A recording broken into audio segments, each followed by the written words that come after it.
Well, the topic this morning has been so thoroughly introduced that I think it's a beautiful thing. I very much enjoyed listening to the discussion concerning Esau and his valuing or lack of valuing of things of importance, trading it for something that at the moment seems so essential to his happiness. And we're going to be right along in that same line of thought. We're going to be looking at the cup. And I think maybe you'll understand that a little better as we go on. But we're going to open in Numbers chapter 16. In Numbers 16, starting at verse 12.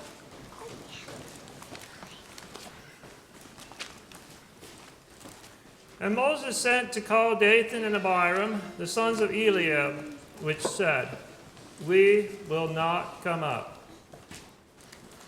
Is it a small thing that thou hast brought us out of a land that floweth with milk and honey, to kill us in the wilderness, except thou make thyself altogether a prince over us? Moreover, thou hast not brought us into a land that floweth with milk and honey, or given us an inheritance of fields and vineyards.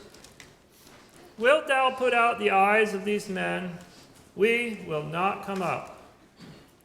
And Moses was very wroth, and said unto the Lord, "Respect not thou their offering. I have not taken one ass from them, neither have I hurt one of them."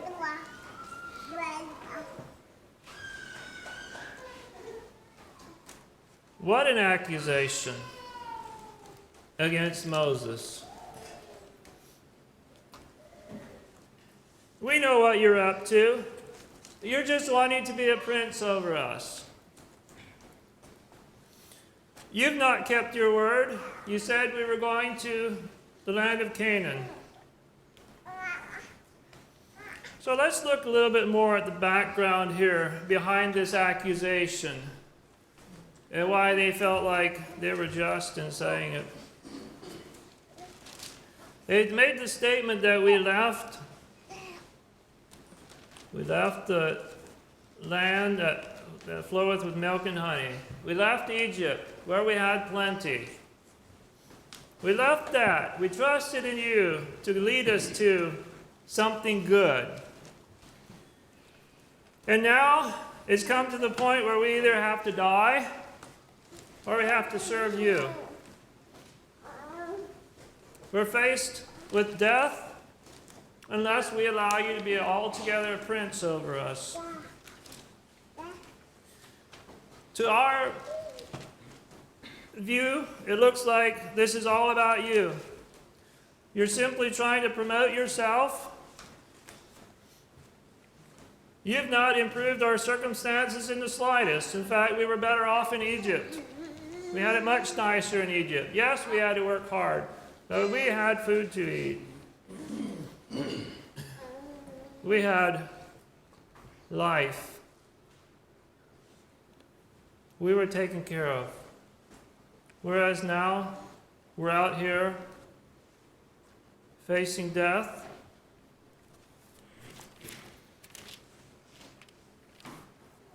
The spies, let's see, this is just shortly after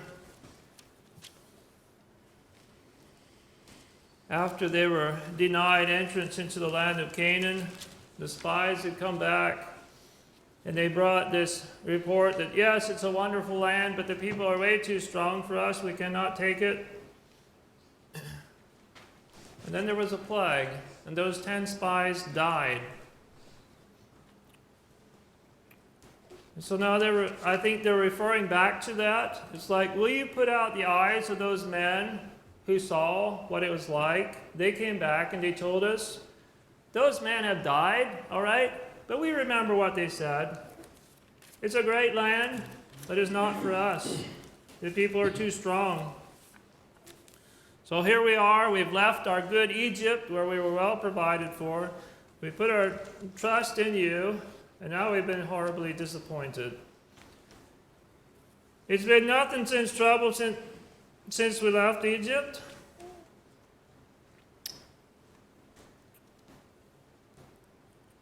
Moses was very wroth. It's like there's absolutely no basis for that. I've not profited from them in the slightest.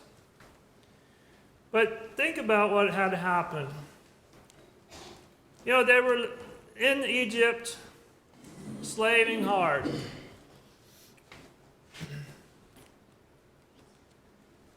And God, working through Moses, brings a lot of plagues. And eventually brings the children of Israel out of Egypt. Many, many plagues there. It's like, what a display of power. Brings them out, and they're encamped there at the Red Sea. And Pharaoh comes chasing after them. It's like, were there no graves in Egypt? Why have you done this to us? But then, the Red Sea is parted. They pass through. They choose to follow Moses rather than quick run back and be with Pharaoh again. I mean, it's like you had a great opportunity there. If you wanted to be with Pharaoh, you could have chose to go with him. But they chose to go with Moses. And a way opened up through the Red Sea. They go through, and we learn in 1 Corinthians 10 that they were all baptized unto Moses in the cloud and in the sea. There was a commitment there to follow Moses.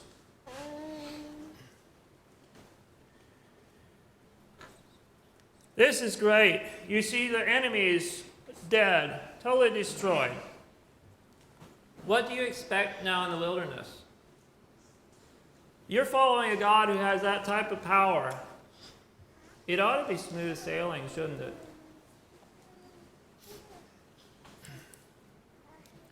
Egypt was no small nation. To be freed from them, to destroy them like that, this is great. High expectations. Not very long, and problems arise.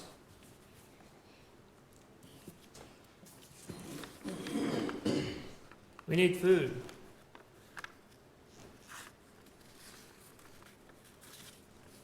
Who would have thought that we would encounter such a problem out here?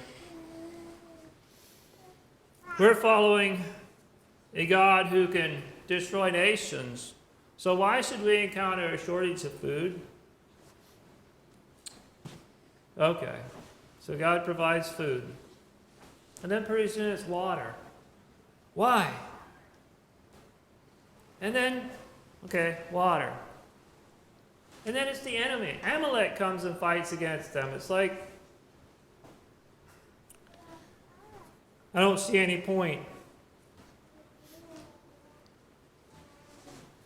Then we got all these regulations that we need to follow. And then here we are encamped at Sinai, and Moses disappears. We're out here to follow Moses. He's going to show us the way through the wilderness, and now he's disappeared. He's up in the mountain. And the way it's smoking and everything, I don't know that we'll ever see him again. Like, well, let's make a calf. We need something to follow. So they make a calf. That doesn't go so good. They make a tabernacle. That was a lot of work, but that was kind of exciting. But then you stop and think about it. It's like, what's this tabernacle for? Well, Moses says that's where he meets with God. That's where the offerings take place. You notice how Moses' tribe happens to get singled out as being the ones who mostly occupy the tabernacle? Isn't that interesting? And Moses, he of course has gets to be there. Isn't that typically what a prince does? He has to make his special place, his castle or palace. And this thing of being led by a cloud, a pillar of fire, it's kind of nice, but you never know ahead of time when you're going to move. It's like, well, what can we plan for tomorrow? It's like, we don't know.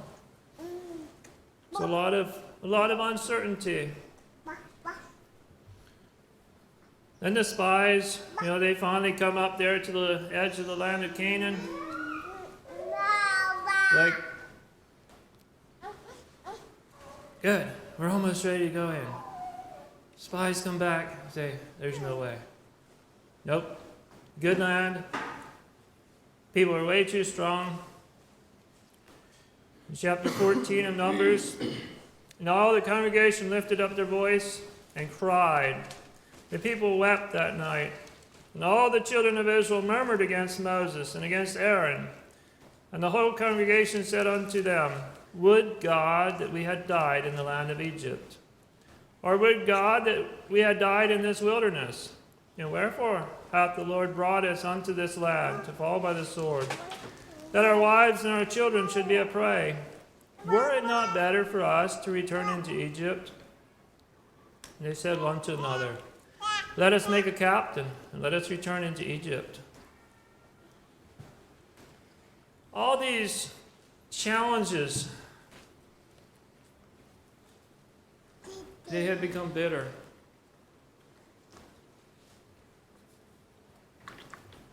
And their mind had become so bitter that now here they are. They're faced with an impossibility. It's impossible for us to move forward.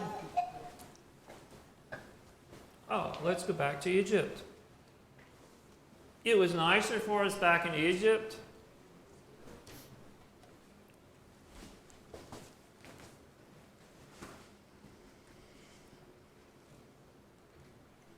What are you thinking? They're full of bitterness. They feel like they have been let down. They've been mistreated.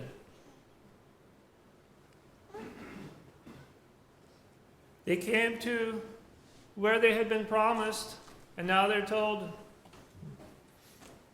now they realize they cannot inherit it. And then God says, okay, you want to die in the wilderness? Back to the wilderness you go. You're going to die there. So they're rejected. What is going on? Why did God not just make it easy for them? Why did they encounter all these hardships? Was it because God didn't care?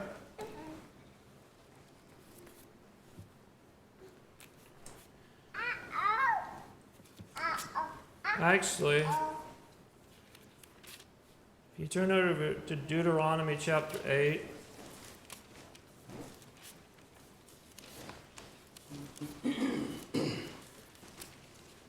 we'll see that it was the exact opposite. It was because God did care.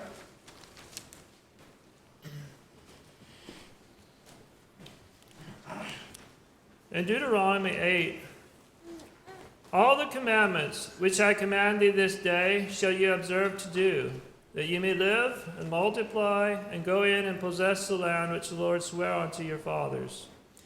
And thou shalt remember all the way which the Lord thy God led thee these 40 years in the wilderness, to humble thee and to prove thee, to know what was in thine heart, whether thou wouldest keep his commandments or not. He humbled thee and suffered thee to hunger, and fed thee with manna, which thou knewest not, neither did thy fathers know, that he might make thee know that man doth not live by bread only, but by every word that proceedeth out of the mouth of the Lord doth man live. Thy raiment waxed not old upon thee, neither did thy foot swell these 40 years. Thou shalt also consider in thine heart, that as a man chasteneth his son, so the Lord thy God chasteneth thee. Therefore, thou shalt keep the commandments of the Lord thy God, to walk in his ways, and to fear him. For the Lord thy God bringeth thee into a land of brooks, of water, of fountains and depths that spring out of valleys and hills, a land of wheat and barley and vines and fig trees and pomegranates, a land of oil, olive, and honey, a land wherein thou shalt eat bread without scarceness. Thou shalt not lack anything in it, a land whose stones are iron, and out of whose hills thou mayest dig brass. When thou hast eaten and art full, then thou shalt bless the Lord thy God for the good land which he hath given thee. Beware that thou forget not the Lord thy God in not keeping his commandments and his judgments and his statutes which I command thee this day. Lest when thou hast eaten and art full, and hast built goodly houses and dwelt therein, and when thy herds and thy flocks multiply, and thy silver and thy gold is multiplied, and all that thou hast is multiplied, then thine heart be lifted up, and thou forget the Lord thy God, which brought thee forth out of the land of Egypt, from the house of bondage, who led thee through that great and terrible wilderness, wherein were fiery serpents and scorpions and drought, where there was no water, who brought thee forth water out of the rock of flint, who fed thee in the wilderness with manna, which thy fathers knew not, that he might humble thee, and that he might prove thee, to do thee good at thy latter end. And thou say in thine heart, my power and the might of mine hand hath gotten me this wealth. But thou shalt remember the Lord thy God, for it is he that giveth thee power to get wealth, that he may establish his covenant which he sware unto thy fathers, as it is this day. And it shall be, if thou do at all forget the Lord thy God, and walk after other gods, and serve them, and worship them, I testify against you this day, that ye shall surely perish. As the nations which the Lord destroyeth before your face, so shall ye perish, because ye would not be obedient unto the voice of the Lord your God. So what looked like a lack of love on God's part, it's like, why didn't you just pave the way, make it all easy for us, was actually God seeking to prepare them to dwell long-term in a land of plenty.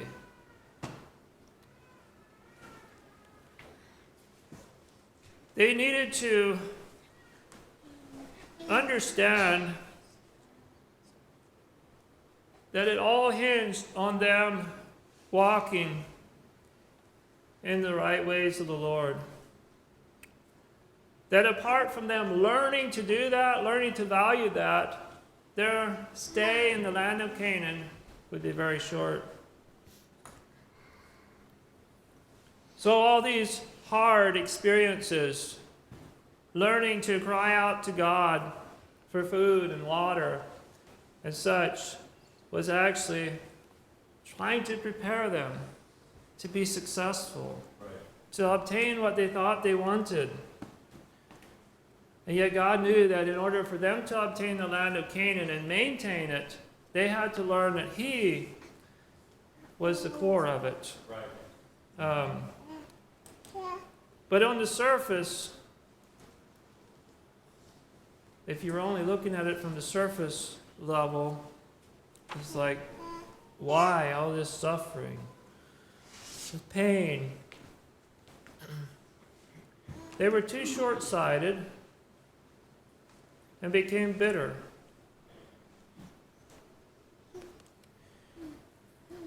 No water, no food, serpents, all these things were training, supposed to be training them to look to God, to make a way. And if properly used, when they came up to the land of Canaan, they would have got the report back from the spies. It's a good land, a strong people dwell there. And they would have been prepared for that. They would have said, you know what? We believe that God is with us. And he wants us in there. And we're going to go forward. But they had failed. They had failed in that training so often that when they came there to that big test, it's like, it's because God hates us. We wished we would have just stayed in Egypt. Let's go back.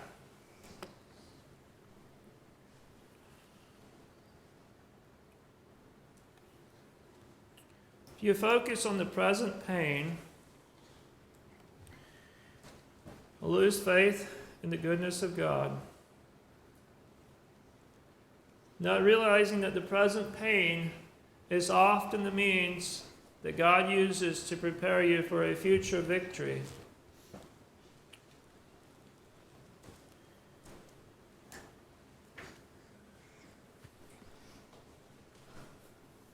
It said in verse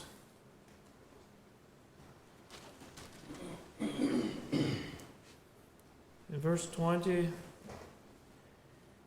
so shall you perish because ye would not be obedient unto the voice of the Lord your God.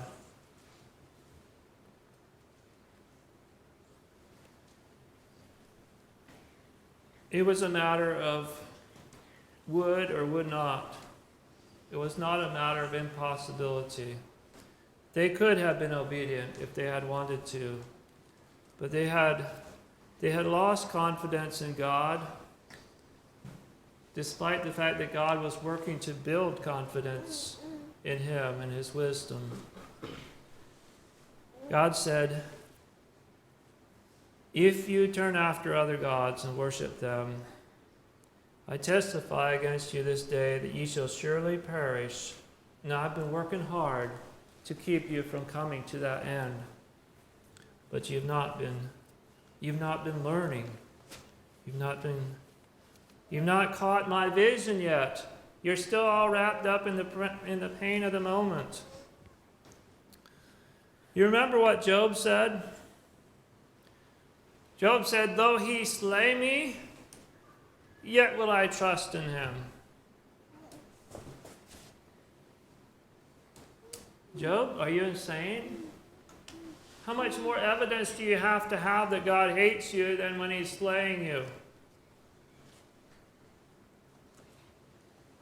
I mean, if you're slaying something, does that not indicate that you hate it?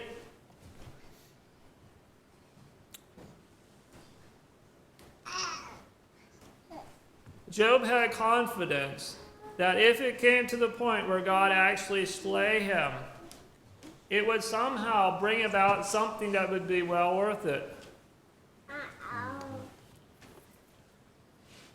That's the kind of faith that God is well pleased with.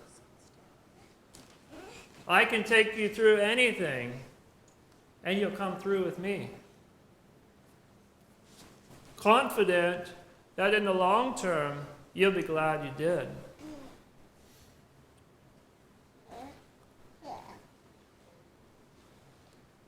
And then James says, you have heard of the patience of Job and have seen the end of the Lord, that the Lord is very pitiful and of tender mercy. We have the privilege of seeing what happened to Job, and not only what happened in this life, but we're confident in eternity as well. Job is forever grateful that God put him through that, and that he feels well repaid for that short period of discomfort. Short in comparison to eternity. Okay, it was not an easy thing to go through, but looking back on it, the benefits he derived from it, it was well worth it. And it was because God loved me that he allowed me to go through that, and he brought me through it. And it's been a source of great blessing to many generations since. But we as a human race, since the fall, are plagued with a lack of confidence in the wisdom of God. All right? It's a major problem. Because it seems like anything God designs for the good of the human race, they feel like they can improve on it by doing something contrary to how He said to do it. And so this is a great blight on our nature, on our race. And this God is seeking to eradicate for our long-term good.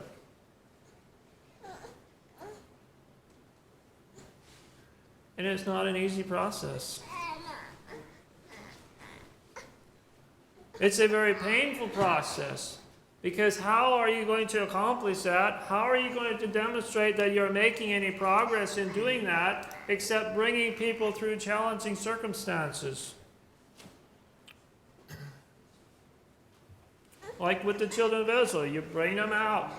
You have a great display of power. And then, why are we short on food? Why are we without water? It's like, if we were going to die, we should have just died back in Egypt. Instead of we got our hopes up and now they're dashed. Do you have any confidence in what I'm doing? Is God's thought on the matter? Do you not trust me? Do you not see that I'm leading you somewhere? This isn't the end of the road. I've got something in mind for you beyond this. And you dealing appropriately in this situation is essential for you to be able to have that long term.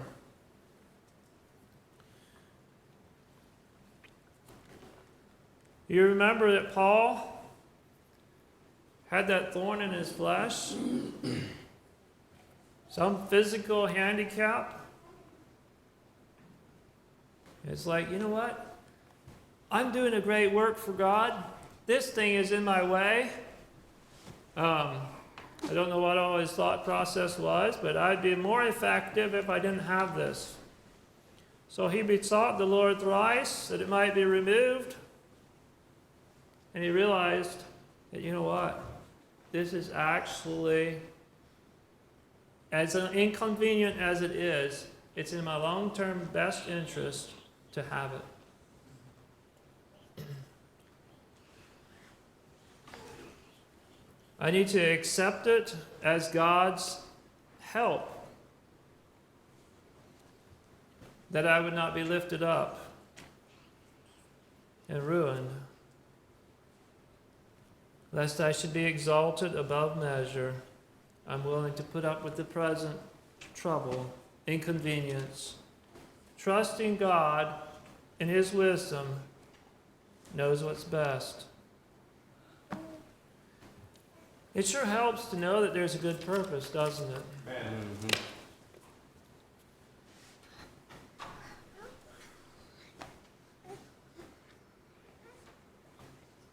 But if it is something God has permitted into our life, it has, well, let's just look at that. We like that Romans 8:28, don't we?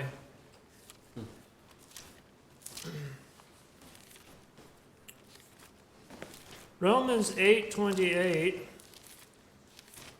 is not the only verse in the chapter.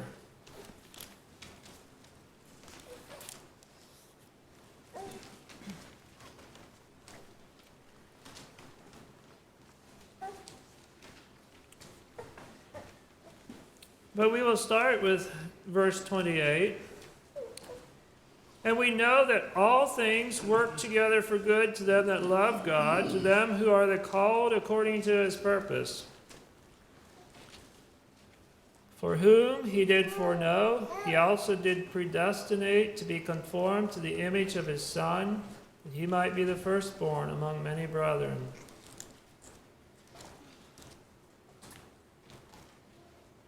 So, am I understanding this correctly? That God's idea of working together for your good is that you be conformed to the image of his Son. It really doesn't have anything to do with pleasantness in this life, except to the degree that pleasantness or conformity to the image of his Son does greatly affect your present mind and purpose and such. However, it's not the present material well-being that he has primarily in mind when he says about work together for good.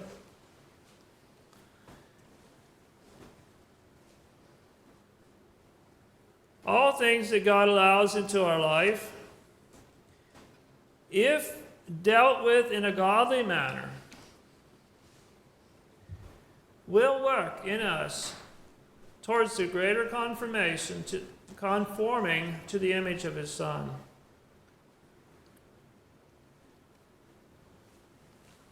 And that is the ultimate good. That is success. He also mentioned of the fact that Christ might be the firstborn among many brethren. In other words, he wants to bring us into the image of his Son so that we would all be of the same household, the same family. That's where we'll belong, because we are conformed into the image of his Son. He goes on to talk about the different things that could come in this life.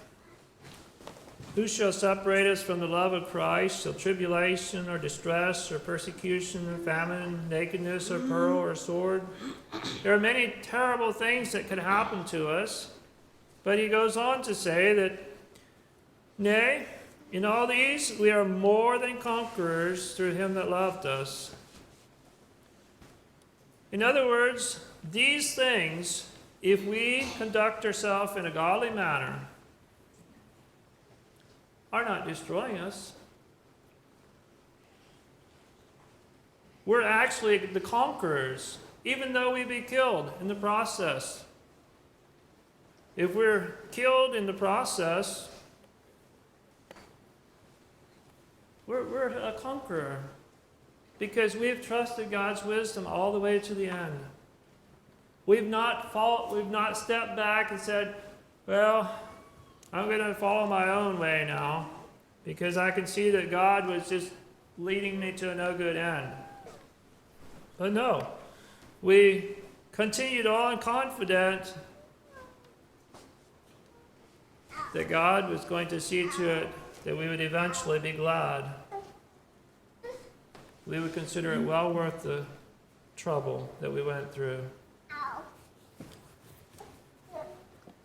Let's look at a little bit at Jesus. The children of Israel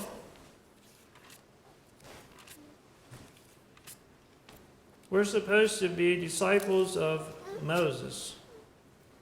Moses was the one through whom God was working to deliver them from Egypt, seeking to get Egypt out of their hearts and prepare them to dwell in the land of Canaan. We are supposed to be disciples of Jesus.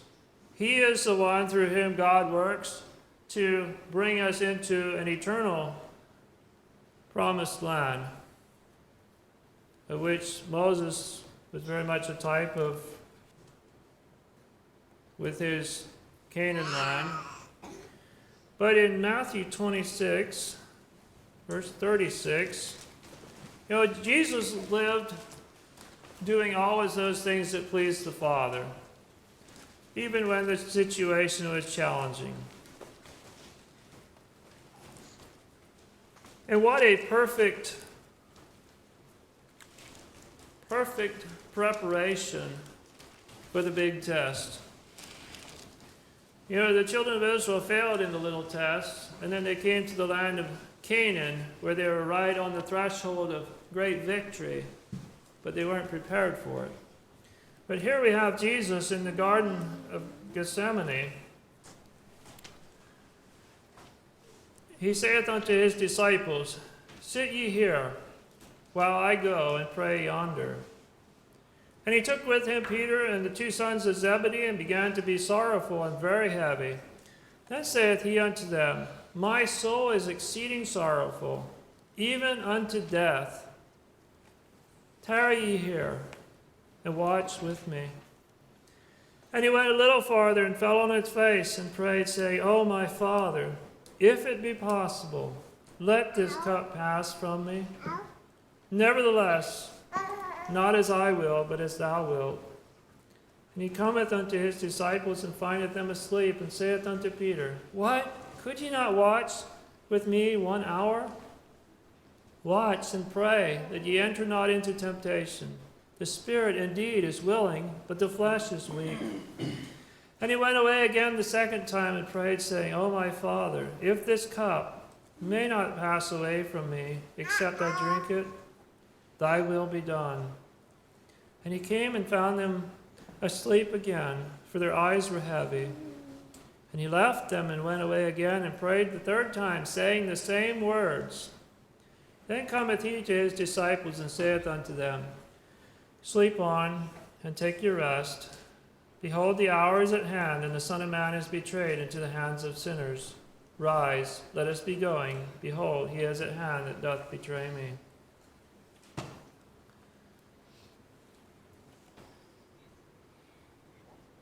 Jesus had become a man. Exactly how that works, it's hard for us to fathom. But this was a very challenging cup to drink. There's a reason why he went away and prayed 3 times, basically the same thing. It's like, is there no other way to accomplish what needs to be accomplished? Exceeding sorrowful, even unto death.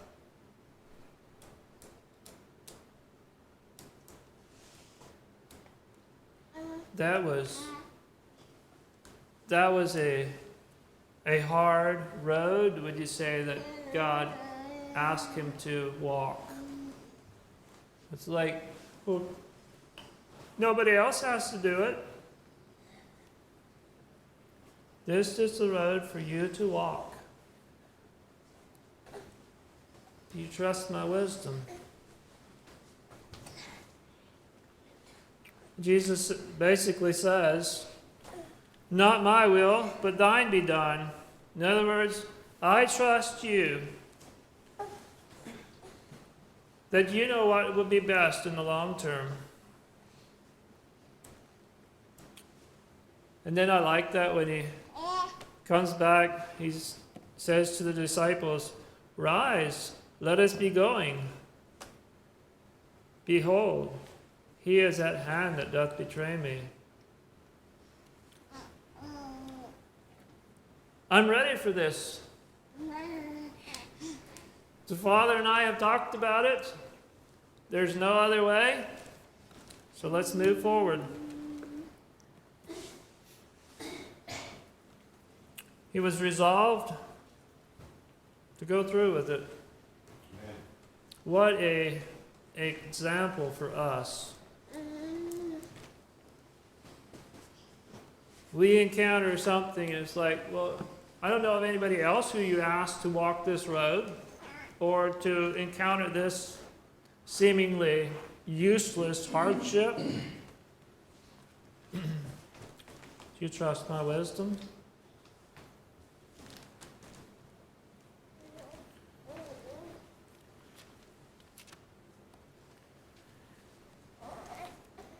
So how did it turn out with Jesus? He killed him. There, isn't that what we were afraid of? You do it God's way, Yeah, you'll probably die. That's what I was afraid of. I was trying to avoid dying. That's why I like to hold on to my own wisdom. Privilege of taking the reins again. No, that's being short-sighted. Because the story doesn't end there. In Philippians chapter 2, it has more of the story. Philippians 2, verse 5. Let this mind be in you, which was also in Christ Jesus, who being in the form of God, thought it not robbery to be equal with God, but made himself of no reputation, and took upon him the form of a servant, and was made in the likeness of men. And being found in fashion as a man, he humbled himself, and became obedient unto death, even the death of the cross.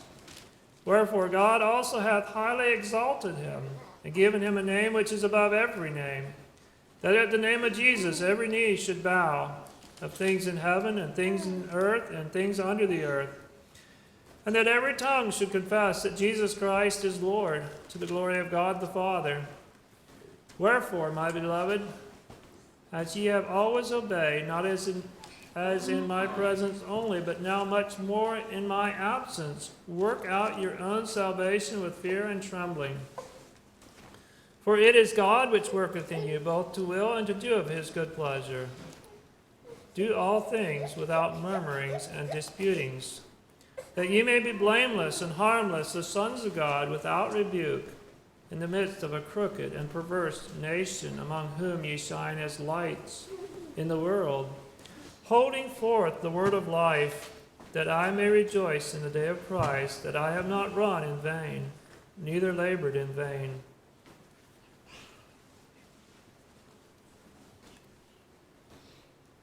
Became obedient unto death.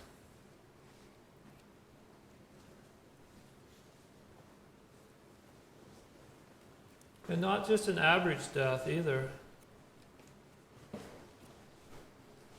It was a much more weighty death than the average human being could suffer. But his confidence there in God and his plan. God has given him a name which is above every name.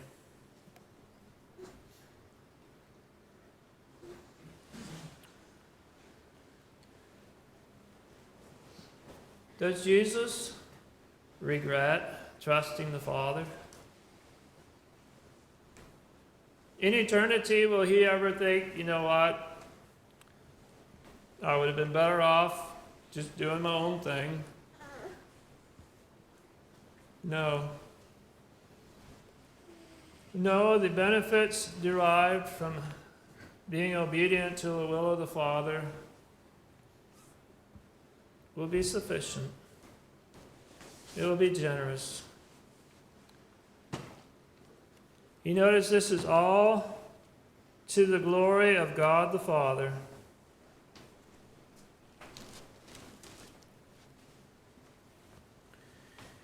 It's interesting also,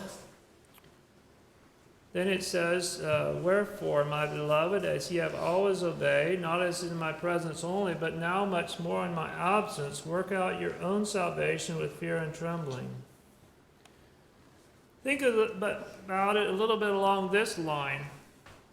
God is trying to save us from our lack of trust in his wisdom, because it gets us into all kinds of trouble. It's not a sustainable arrangement.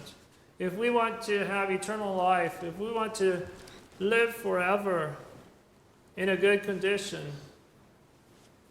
it's only sustainable if we trust his wisdom. Right. If we have him in proper adoration and reverence.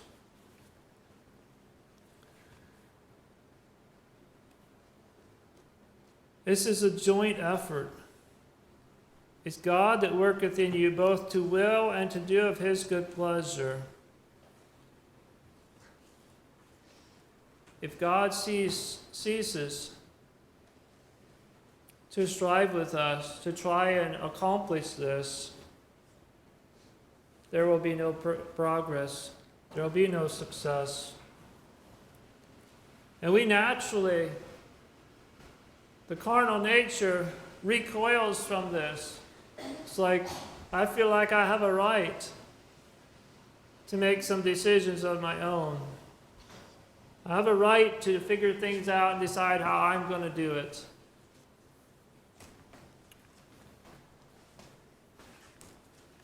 Well, why would you feel like you have a right to choose anything less than the best? You consider that a right? Or do you consider that hating yourself?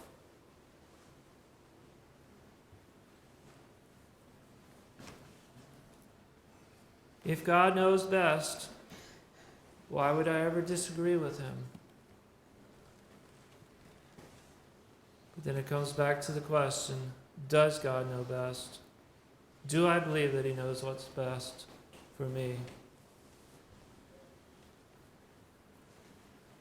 You notice too, holding forth the word of life. You know, we encounter challenges in life. A lot of them are just little things. It's like, I don't understand why that had to go wrong. I can see no benefit in this. But you know what? If in the midst of that, we can have the idea, you know what? I don't understand it. But the important thing is that my response is a godly response. I'm going to hold up the Word of God, godliness, regardless. If everything else sinks, godliness is going to be what I'm holding up. That's the most important thing. So, I just had this irritation. Don't see any point in it. I'm going to respond in a godly manner.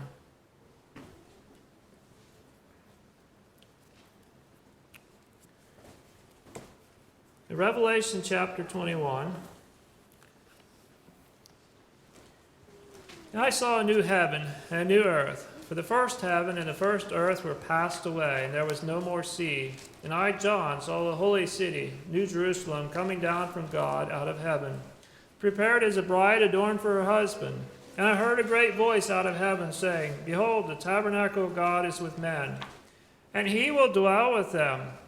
And they shall be his people, and God himself shall be with them and be their God.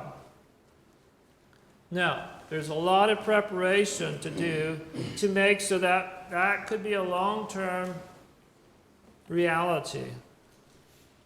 In other words, all the lack of trust of God and his wisdom needs to be done away with, or else this could not be maintained. And God shall wipe away all tears from their eyes, and there shall be no more death, neither sorrow nor crying, neither shall there be any more pain, for the former things are passed away. So we had a time period there where there was death, crying, pain, and such things. But they pass away.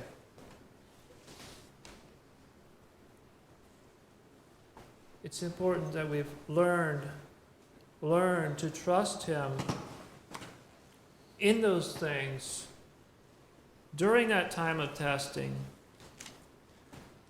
so that we can dwell with him. He that sat upon the throne said, Behold, I make all things new. And he said unto me, Write, for these words are true and faithful. And he said unto me, It is done.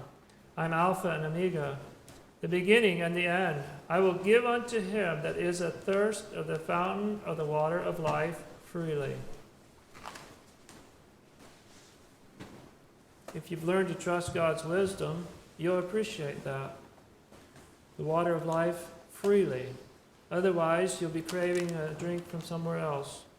He that overcometh shall inherit all things, and I will be his God, and he shall be my son. In other words, you've overcome all this. You've believed in the goodness of God, that He's working all things out for your good. You've responded to these challenges according to the will of God. You've been faithful to the end. But the fearful and unbelieving, the abominable and murderers and whoremongers and sorcerers and idolaters and all liars shall have their part in the lake which burneth with fire and brimstone, which is the second death.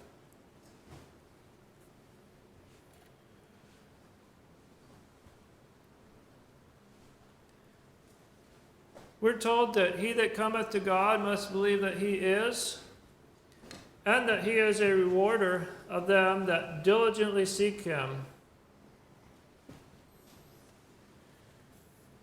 Think of that diligently as carefully making use of all that He's revealed of Himself.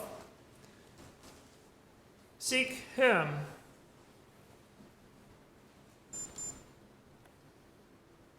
If you seek Him, you're going to make use of His wisdom.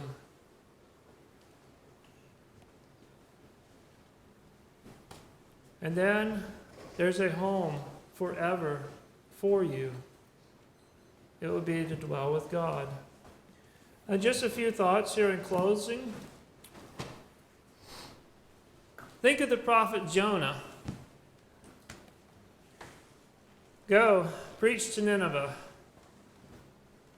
I don't want to. I'll not do it.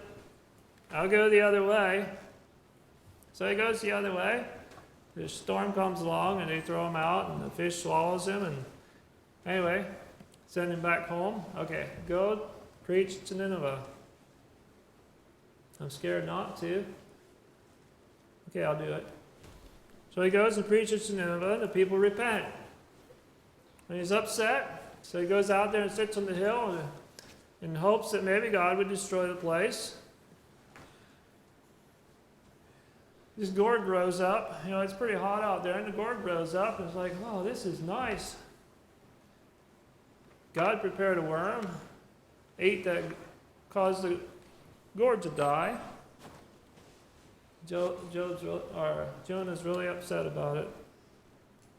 I was receiving so much benefit from this gourd, and now it's dead.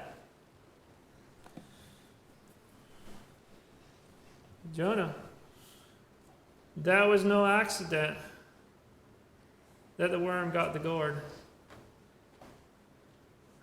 You've no right to be bitter. I'm working on you. I knew you came here and preached. You didn't want to.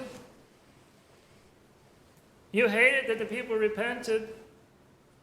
But Jonah, can't you understand my heart? You feel sorry for something that benefits you. I have compassion for these masses of people who are relatively ignorant. Why don't you care about them like I do? Why don't you have a heart for their well-being? We have too the example of Joshua and Caleb. You know, they were in the midst of those hundreds of thousands of people who were denied access to the land of Canaan. They went through all that lack of food, water, serpents. They had all those things to face. And yet they are not bitter. They've learned to trust God. They've learned to trust His wisdom. They've been watching. They've been thinking. And when they come to the land of Canaan, it's like, let's go. We know what God's doing. God's bringing us here. He's taught us the importance of doing things His way. We're ready. Let's go in. What an example for us. They, Joshua and Caleb, had embraced God's vision. They had learned. They had been received the training, benefited from it. Everybody else, it was just pretty well wasted. They were baptized unto Moses. We're baptized unto Christ. So there's a commitment made there, a choice that has been made. And you've no right to consider going back to Egypt. We've no right to consider going back to operating according to our own wisdom. Jesus is the captain of our eternal salvation.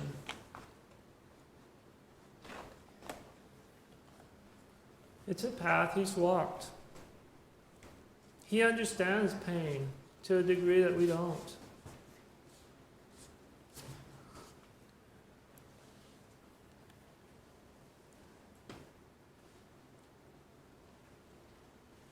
The question is, how much faith do we have in him? Do we believe he knows what he's doing? He's got a good goal in mind? And that these challenges along the way are to be used as preparation for that wonderful goal.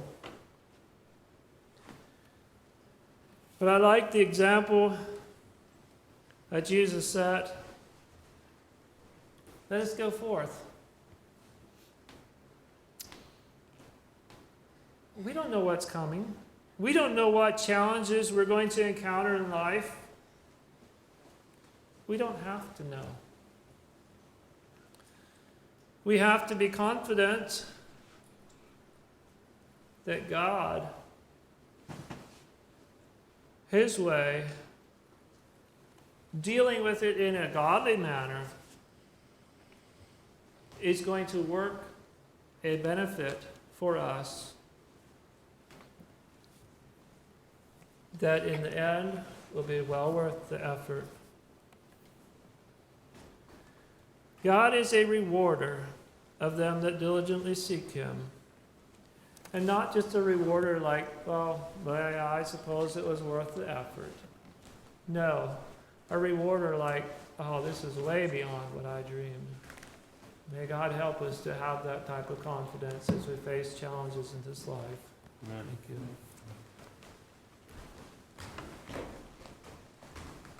Thank you, Brother Jesse. Not every generation goes through the wilderness like that one generation did. How long can that experience be passed down before another generation has to experience a wilderness